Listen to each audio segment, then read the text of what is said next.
Welcome to my channel आशी education में आपका स्वागत है। मैं हूं शैलेंद्र और आज आपके लिए लाया हूं पर्यावरण अध्ययन का एक बहुत ही महत्वपूर्ण सीरीज चलाने वाले हैं आज से आपके लिए, जिसमें हम पढ़ेंगे उनके जो क्वेश्चन है हमारे जो ऑब्जेक्टिव क्वेश्चन रहते हैं उनको हम इसमें डिस्कस करेंगे। ये कुल मिलाकर 6000 प्रश्नों की सीरीज रहेगी। 6000 प्रश्नों की सीरीज रहेगी, जिसको बहुत ही जो टेट है, सी टेट है, यूपी टेट वगैरह है, एमपी टेट है, वर्ग 3 के लिए एमपी टेट, इन्हीं के लिए बहुत ही महत्वपूर्ण होने वाला है ये सीरीज।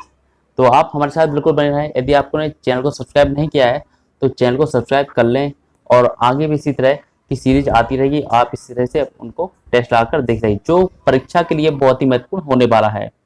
क्लियर हुआ? चलिए स्टार्ट करते हैं अपना सेक्शन। चलिए यहाँ पर शुरुआत की मानवीय क्रियाकलाप पारितंत्र में सबसे न्यूनतम हानि कौन पहुंचाता है? तो सबसे न्यूनतम हानि कौन पहुंचाता है? ये देखिए यहाँ पर देखिए न्यूनतम सबसे कम हानि पहुंचाने वाली मानवीय क्रिया है, यानी कि ऐसी कौन सी क्रिया है जो मानव द्वारा की जाती है जो सबसे कम पारितंत्र यानी हमारे पर्यावरण को सबसे कम हानि पहुंचाता है, सबसे कम हानि पहुंचाता है। वो हमारा कौन सा ऑप्शन हो जाएगा? वो हमारा हो जाएगा जैविक खेती। क्लियर हुआ? यही हमारा आंसर हुआ। जैविक खेती क्या होती है? जैविक खेती वो होती है जिसमें क्या होता है कि कोई भी कीटनाशक दवाई वगैरह इसमें जब कृषि में यूज नहीं की जाती, इसमें कोई भी यूज नहीं की जाती ताकि हमारी पर्यावरण को कोई नुकसान पहुंचे। इस तरह की कोई भी कारखाना वाली कोई दवाई रसायन इसमें यूज नहीं किए जाते हैं। कोई भी कीटनाशक दवा इसमें नहीं यूज की जाती, कीटनाशक दवा इसमें यूज नहीं की जाती। क्लियर हुआ? चलिए तो हमारा आंसर क्या हो जाएगा? इसका ए हो जाएगा। चलिए आगे बात करें। हमारा जो अगला क्वेश्चन है हमारा कि किस पाइतंत्र में संख्या पिरामिड उल्टा होता है? देखिए पिरामिड जो होते हैं, पिरामिड एक तो दो प्रकार के बनते हैं, एक तो उल्टा सीधा बनता है, एक बनता है उल्टा हमारा। क्लियर हुआ? तो यहाँ पर उल्टा पिरामिड पूछ रहा है कि उल्टा पिरामिड किसका बनता है? तो हम जानते हैं उल्टा पिरामिड हमारा बनता है किसका? वृक्ष का।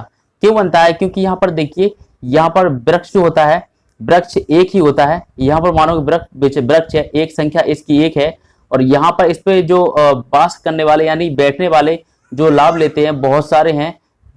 जो चिड़िया मान के चलते हैं, संख्याओं चलते हैं, चिड़िया को मान के बहुत सी एक पेड़ पर बहुत सी चिड़िया बैठ सकती हैं, यानी कि यहाँ पर 4 चिड़िया बैठ सकती है। मान के चलते हैं 4 चिड़िया बैठ सकती है। यहाँ पर देखिए आपको फिर से बता देते हैं, यहाँ पर एक पेड़ बना हुआ है इस तरह से, ये हमारा हो गया, और उसके ऊपर यानी कि कई चिड़िया बैठ सकती हैं, यानी कि ये परितंत्र हो गया। यहाँ पर ये हमारे कितने हो गए?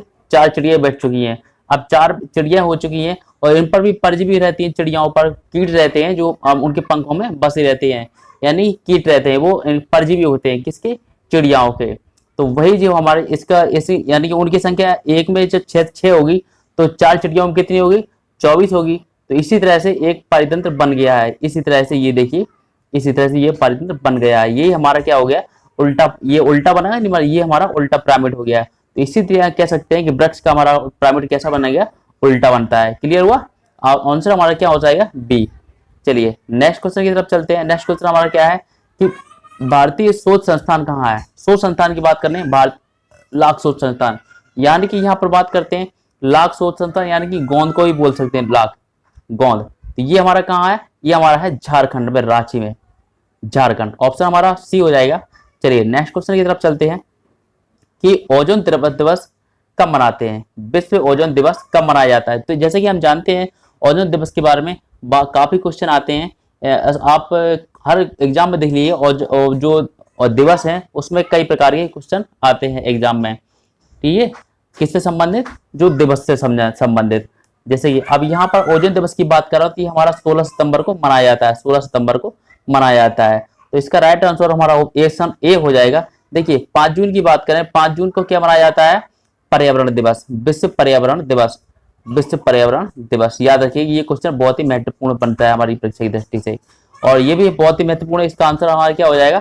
ए हो जाएगा। क्लियर? चलिए आगे बात करते हैं। घरेलू मक्खी, घरेलू मक्खी आपने देखी होगी, जो मक्खियां घरों में उड़ती हैं उनको आपने देखा होगा, उनका लार्वा जो होता है वो उसे क्या कहते हैं, उससे लार्वे क्या कहते हैं।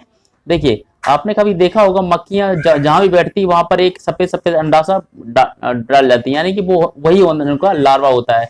जो अंडा होता है ना तो उसमें कोई मुख होता है और ना ही उसमें कोई पूंछ होती है, ना ही उसमें कोई पाद होते हैं, पाद बोले तो उनके ना ही उनमें पैर होते हैं। क्लियर। तो यही क्या होगा, ये सिर्फ कैसा होता है, ये सिंपल होता है, इस तरह का अंडे टाइप का होता है, सिलेंडर सिलेंडर टाइप का। तो यही हमारा कहलाता है लार्वा। तो ये लार्वा को, मक्खी के लार्वा कहते क्या है, तो मक्खी के लार्वे को हम कहते हैं क्या, मैगॉट। मैगॉट याद रखिएगा, बहुत ही इंपॉर्टेंट क्वेश्चन है। चलिए अगला क्वेश्चन देखें। अब बात करते हैं, ये हमारी राज्य व्यवस्था से संबंधित जुड़ा हुआ क्वेश्चन है। देखिए जो टेट में जो संबंधित क्वेश्चन आते हैं वो सारे इसी प्रकार के आते हैं।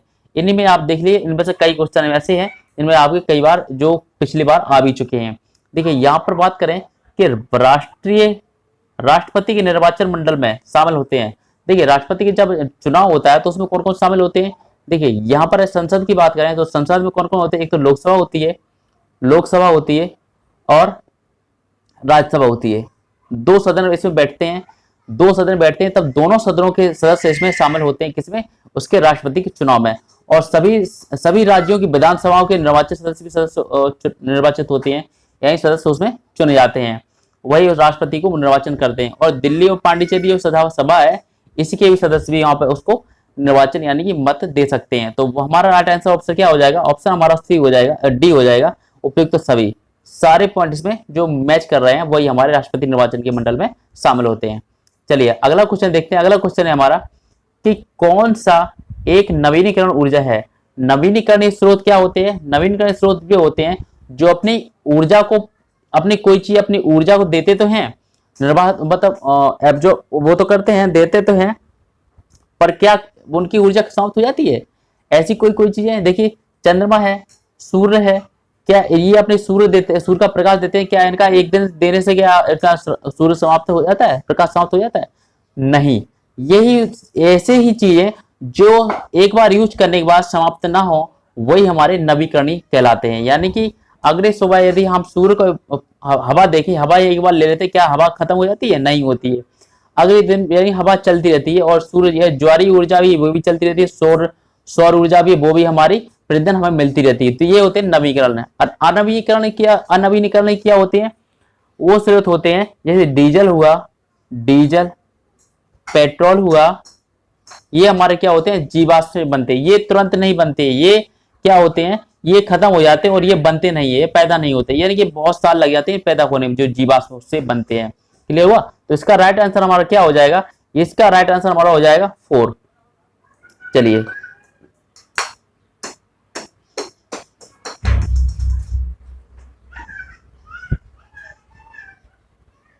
चलिए आगे बात करें कि हमारे भारत में स्थापित प्रथम राष्ट्रीय उद्यान कौन सा है। देखिए भारत की बात करें सबसे पहला राष्ट्रीय उद्यान कौन सा है, तो राष्ट्रीय उद्यान की बात करें तो ये हमारा सबसे पहला जो बना था हमारा 1936 में।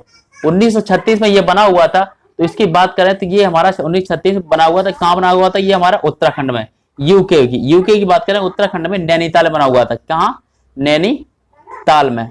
यहीं पर एक वो बना था राष्ट्रीय उद्यान पहला। ये कौन सा है हमारा, ये, और जिसे नाम से जानते थे पहला, जिसे किस नाम से जानते, हेली के नाम से, किसे, हेली के नाम से जाना जाता था।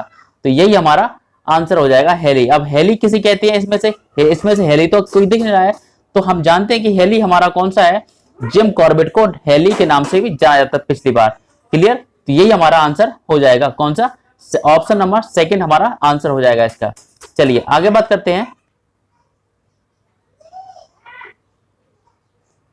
अगला क्वेश्चन देखते हैं। अगला क्वेश्चन हमारा है संकटग्रस्त यानी कि जिन पर कोई संकट हो, यानी कि जिन पर मुसीबत हो, ऐसे, और विलुप्त यानी कि जो हमें कभी दिखाई न देती हो। आज से विलुप्त जीवों की सूची को किस में रखा जाता है, ऐसे जीव या जंतु या पेड़ पौधे जो संकटग्रस्त हो, यानी पर वो बहुत कम संख्या में हो, और वो हमेशा कुछ चीजें ऐसी हैं, जो कुछ जीव जंतु ऐसे पेड़ पौधे हैं जो हमें कई वर्षों से नहीं दिखाई हैं। ये विलुप्त कब माने जाते हैं, ये देखिए, ये विलुप्त माने जाते हैं कब, 50 वर्ष तक। यदि ये नहीं दिखाई दे कोई संख्या, कोई जीव जंतु पेड़ पौधे, तो वो हमें विलुप्त विलुप्त में उसको हम विलुप्त वाली सूची में रख देंगे। अब ये सूची किस नाम से जानी जाती है, ये कौन सी सूची कहलाती है, ये कहलाती है हमारी रेड डाटा बुक। तो इसी यही हमारा आंसर हो जाएगा, संकटग्रस्त और विलुप्त होने वाली जीव जंतुओं की सूची को किस में शामिल किया गया है, ये रेड डाटा बुक में, यही हमारा आंसर हो जाएगा। चलिए नेक्स्ट क्वेश्चन की बात करते हैं कि चाय। अब यहाँ पर चाय वाली बात आती है, आप सोच रहे होंगे यहाँ पर ये सर चाय वाला ये क्वेश्चन तो बहुत टफ है, पर देखिए हाँ टफ है। यदि एग्जामिनर कोई पेपर बनाएगा, एग्जाम बनाएगा, पेपर क्वेश्चन बनाएगा, तो उसमें कुछ टफ बना लेगी, कुछ एक आध दो ऐसे क्वेश्चन डाल दिए जाते हैं।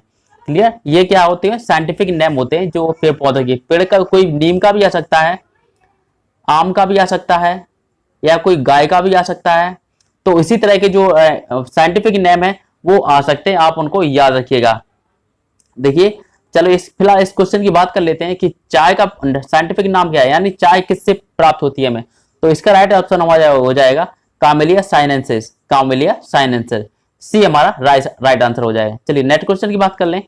अब बुक्सा की बात आती है, तो बुक्सा बाग परियोजना किस राज्य से संबंधित है, बुक्सा बाग परियोजना किस राज्य से संबंधित है। तो जैसे कि हम जानते हैं बुक्सा राज्य परियोजना ये हमारी कब शुरू हुई थी, आपको हम बताएंगे ये संबंधित किससे है, ये हमारी बुक्सा राज्य संबंधित है हमारी, ये शुरू हुई थी 1992 में, ये 1992 में स्टार्ट हुई थी। ये इसे क्या गया, राष्ट्रीय पार्क का दर्जा भी दिया गया था, किसे, बुक्सा बाग परियोजना को। यहां पर बाघों का संरक्षण होता है। क्लियर? राष्ट्रीय दर्जा कब दिया गया था, 1992 में। और ये है कहां, जैसे कि इसको बात करते हैं, ये दार्जिलिंग के पास है, दार्जिलिंग के पास, कहां पर है ये, दार्जिलिंग के पास, दार्जिलिंग के पास। अब जैसे बात करते हैं इसका आंसर क्या हो जाएगा, इसका आंसर हमारा हो जाएगा ये पश्चिम बंगाल। जैसे हम जानते हैं दार्जिलिंग हमारा कहाँ है, ये इसका राइट आंसर हो जाएगा पश्चिम बंगाल, ऑप्शन नंबर ए हो जाएगा। चलिए नेक्स्ट क्वेश्चन की तरफ चलते हैं। भारत का सुदूर दक्षिणी बिंदु इंदिरा पॉइंट, इंदिरा पॉइंट की बात करें तो ये हमारा कहाँ है, जैसे कि हम जानते हैं, देखिए आपको हम पहले ही बता चुके हैं कि इंदिरा पॉइंट यानी कि ये हमारा हो गया प्रायद्वीपीय भारत, यानी कि यहाँ पर ये अरब सागर है, यहाँ पर बंगाल की, यहाँ पर अरब सागर है, यहाँ पर बंगाली खाड़ी है। क्लियर? यहाँ पर इधर भी हमारा सागर है, इधर भी हमारा सागर है, और इधर भी हमारा सागर समुद्र है। तो तीनों ओर से घिरा हुआ, इसलिए ये क्या कहते हैं, इसे हम प्रायद्वीपीय भारत कहते हैं, यानी दक्षिणी भाग है। यहाँ अब ये पूछ रहा है कि दक्षिणी बिंदु कौन सा है भारत का, ये क्या है दक्षिणी बिंदु, हम जानते हैं यहाँ पर ये क्या है, इंदिरा पॉइंट है, इंदिरा पॉइंट है। अब ये है कहाँ, क्या तमिलनाडु में होगा, लक्षद्वीप में होगा, ग्रेट निकोबार में होगा, कन्याकुमारी में होगा। देखिए हम जैसे जानते हैं यहाँ पर ये यदि इसमें क्वेश्चन में लिखा होता, यदि क्वेश्चन में लिखा होता कि मुख्य भूमिका, क्या लिखा होता, मुख्य भूमिका, भारत की मुख्य भूमिका दक्षिणी बिंदु बताइए, तो हमारा हो जाता क्या, केप कैमोरेन, केप कैमोरेन, ये हमारा आंसर हो जाता है। यदि आपने हमारा वीडियो नहीं देखा होगा तो हमने पिछली वीडियो भूगोल की सीरीज चल रही है, उसमें आप जाके देख सकते हैं। तो चलिए इसके जैसे दक्षिणी बिंदु की बात कर लेते हैं, तो ये हमारा क्या मुख्य भूमि का बिंदु हो जाएगा, ये भारत के मुख्य भूमि का बिंदु हो जाएगा। लेकिन इसमें ऐसा कुछ लिखा नहीं है, मुख्य भूमि नहीं लिखा है, तो हम इसमें क्या कर सकते हैं, यहाँ पर आप देखिए इसका और बिंदु और है, जो यहाँ पर ग्रेट निकोबार यानी अंडमान निकोबार द्वीप समूह है यहाँ पर। तो आप देख सकते हैं यहीं पर इसी की बात कर रहा है, यहाँ पर ये भी हमारा भारत का ही हिस्सा माना जाता है, ये भी हमारा भारत का ही हिस्सा है। तो देखिए वो इंदिरा पॉइंट हमारा कहाँ हो जाएगा, ग्रेट निकोबार। तो इसका राइट आंसर हमारा क्या हो जाएगा, ग्रेट निकोबार द्वीप समूह। क्लियर? चलिए आगे बात करें कि किस नदी तट पर बद्रीनाथ का प्रसिद्ध मंदिर बना हुआ है। देखिए बद्रीनाथ का मंदिर बताएं, जैसे कि हम जानते हैं सभी, ये कहां पर है, ये हमारा ये उत्तराखंड नदी पर, ये इसमें अलकनंदा नदी पर बना हुआ है। कहां बसा हुआ है, अलकनंदा नदी पर। और यदि यहाँ पर उसकी बात करें, एक मंदिर और है जिसकी हम बात करते हैं कि ये कहां पड़ेगा, ये हमारा कौन सा है, केदारनाथ।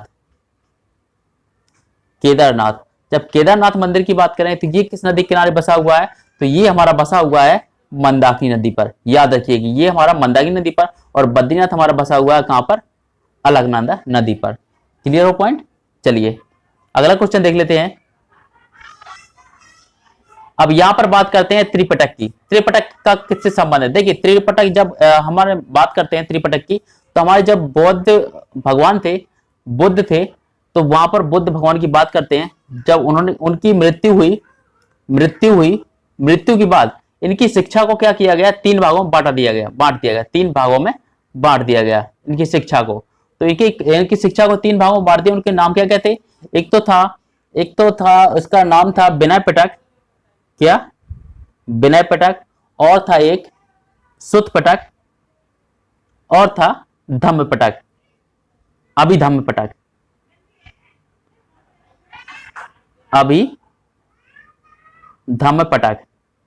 अभिधम्म पिटक। ये तीन पिटक थे, त्रिपिटक थे, इसलिए इनको त्रिपिटक कहा गया। ये 3 पिटक थे इसलिए इनको त्रिपिटक कहा गया। तो हमारा ये पूछा गया 21 धर्म से संबंधित हो, तो हम कह सकते हैं कि हमारा राइट आंसर हो जाएगा बौद्ध धर्म। क्लियर? चलिए अगले क्वेश्चन की बात कर लेते हैं। तो ये हमारा कुछ करंट का क्वेश्चन आ गया कि 17वीं लोकसभा का अध्यक्ष किसे चुना गया। तो जैसे कि हम जानते हैं 17वीं लोकसभा का अध्यक्ष कौन सा है? हमारे करंट का क्वेश्चन है, तो ये हमारा ओम बिरला है। राइट आंसर हमारा हो जाएगा बी, सेकंड। चलिए यहां पर बात करें मॉन्ट्रियल प्रोटोकॉल। देखिए पहली बात तो ये देखिए मॉन्ट्रियल प्रोटोकॉल है किससे संबंधित। देखिए मॉन्ट्रियल प्रोटोकॉल से संबंधित जो है वो हमारा क्या है? वो हमारा है ओजोन।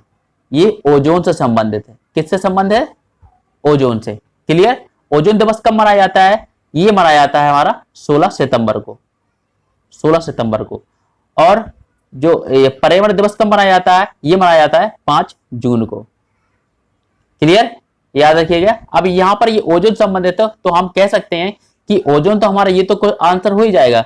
अब ये ओजोन और ये क्लोरोफ्लोरोकार्बन जो है किससे ये हमारा क्या है? ये ओजोन परत को क्षरण करता है। ओजोन परत की सबसे हानिकारक कौन सा पाया जाता है? क्लोरोफ्लोरोकार्बन, CFC बोलते हैं ऐसे, CFC। क्लियर हुआ? तो ये दोनों ऑप्शन हमारे राइट हो जाएंगे, यानी कि जो दोनों ऑप्शन मिल रहे हैं, जो हमारे ऑप्शन 4 में मिल रहे हैं, तो राइट ऑप्शन हमारा क्या हो जाएगा? राइट ऑप्शन हमारा हो जाएगा ऑप्शन नंबर 4। क्लियर? एक सींग वाला गैला हाथी किस राज्य में पाया जाता है? एक सींग गैला हाथी पर देखिए यहाँ पर आप जानते हैं कि ये हमारा पाया जाता है असम में। क्लियर? काजीरंगा में। कौन से पार्क में पाया जाता है? काजीरंगा में। यही हमारा ऑप्शन होगा, जो हमारे कहां पर स्थित है? असम में। तो यहाँ पर हमारा राइट ऑप्शन क्या हो जाएगा? ऑप्शन नंबर 2 हो जाएगा। चलिए अगले क्वेश्चन की बात कर लें।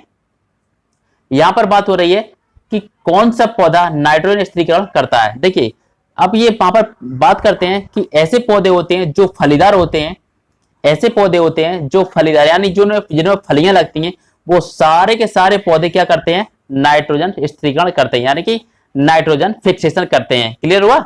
अब यहां पर देख लें तो क्यों करते हैं? क्योंकि इनकी जड़ों में है, जो सारे जो पौधे हैं इनकी जड़ों में क्या होती है? एक गांठें से पाई जाती हैं।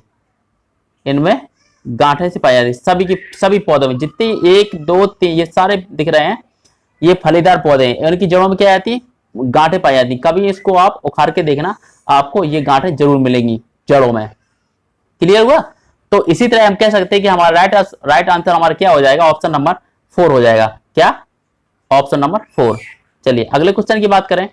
अगला क्वेश्चन है हमारा कि अम्ल वर्षा किससे होती है? अम्ल वर्षा देखिए, अम्ल वर्षा ये स्टोन वर्षा भी कहते हैं। ये अम्ल वर्षा हमारी क्या है? ये अम्ल वर्षा हमारी नाइट्रस ऑक्साइड और सल्फर डाइऑक्साइड के मिलने से ही हमारी क्या होती है? अम्ल वर्षा का निर्माण होता है। यानी ये दोनों मिलकर के ऊपर जो वायुमंडल उठती है गैस, तो इन दोनों मिलकर वहीं पर एक क्रिया होती है, उन्हीं से मिलकर के सल्फर ये अम्ल वर्षा बनती है और नीचे अम्ल के रूप में नीचे बरसती है। और जो हमारे पत्थर वगैरह होते हैं इनको भी ये क्षरण कर देती है। क्लियर? इसी कारण से हम जानते हैं, इसी कारण से हमारा जो ताजमहल है वो पीला पड़ रहा है। किससे?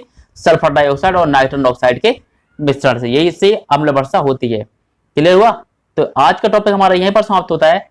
हमारे साथ इसी तरह बने रहें और टेस्ट सीरीज को लगाते रहें, जो आपके लिए बहुत ही महत्वपूर्ण होने वाली है एग्जाम के लिए। जो भी शिक्षक भर्ती देना चाहते हैं उनके लिए बहुत ही महत्वपूर्ण है और ये सभी एग्जाम के लिए महत्वपूर्ण है। तो हमारे साथ बने रहें, अंत तक बने रहें। तो चैनल को सब्सक्राइब नहीं किया तो चैनल को सब्सक्राइब करें और बेल आइकन घंटे जरूर दबाइएगा और लाइक जरूर कर दिएगा। Thank you.